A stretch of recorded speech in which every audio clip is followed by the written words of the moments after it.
she's a class act, Proisir. Whitehack's come from last for the Wizard of Woz. Whitehack wins the Sistema Railway. Ritual stud with their star sire in Proisir.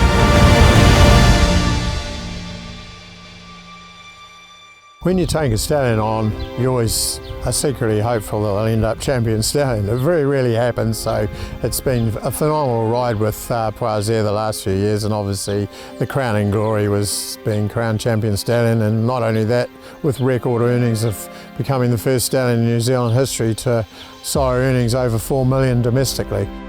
He also made his mark big time in Australia with the Proisir winning the Vinery Stakes over 2,000 metres. Moved up now, takes the lead in the Vinery Stud Stakes, and she's a class act, pulling right away Proisir to win it by 3.5 2. Levante performing at Group 1 level over 1,200 and Legato winning a Group 1 mile. Stride for stride, attrition just in front. The filly Legato is driving at them. It got up.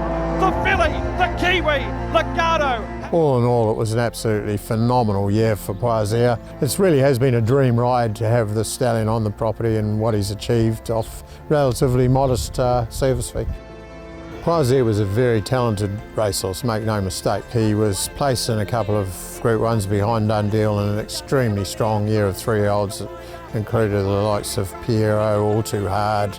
It was one of the great Australian crops. He showed true Group 1 ability, and that's what appealed to me so much as getting him as a stallion prospect. I remember Proisir as a racehorse, and he was a very, very good miler. Have a look at his early form. Not many horses can do what Proisir did in his early form. I think what he's doing at stud is always what he was going to do. I think he's the most exciting prospect this country has had in stallions for quite a while.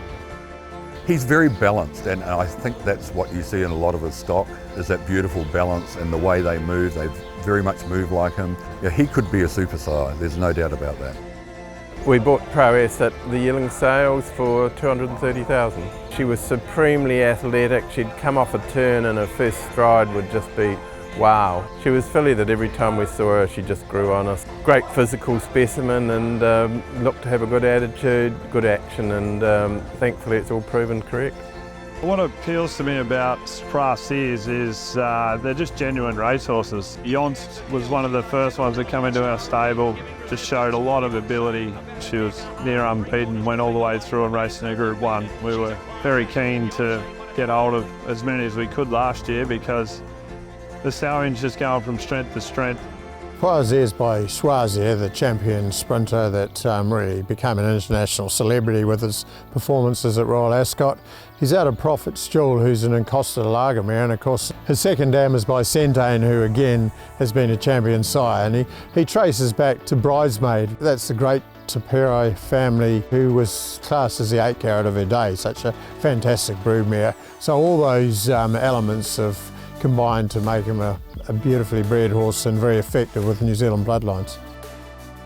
He's left 30 stakes horses, and from those stakes horses 5 have been Group 1 winners. We know he was the leading sire of Group 1 winners in Australasia last season, and 7 individuals are Group 1 placed. So a phenomenal record. We saw it at Karaka last year where he got 100% clearance and he averaged almost 200,000. So again, that just puts them commercially now at an extremely high level. The good Proisirs, they seem to be very consistent horses that try really hard, and they also have a great turn of foot. So, you know, those 3 attributes for any stallion's progeny are a great thing. He's going to, obviously throw horses that can perform at the highest level and compete against the best, and you can't ask for much more than that.